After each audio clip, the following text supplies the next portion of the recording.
Hi there, in this video I walk you through the process of adding a follow button to your Facebook page.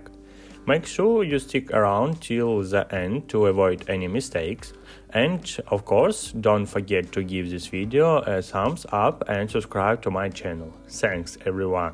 Let's jump right in.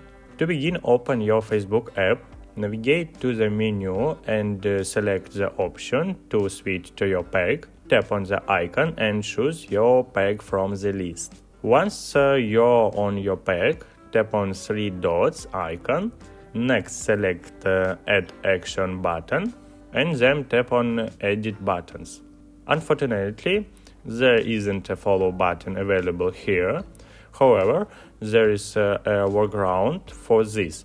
Grab your iPhone or Android device and give it a quick shake until a pop-up appears. In the pop-up, tap on Report a problem and include in the report that you'd like to add a follow button to your Facebook page.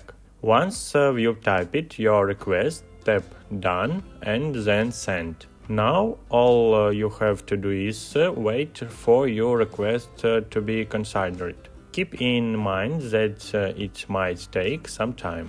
That's how you can easily request to add a follow button to your Facebook page.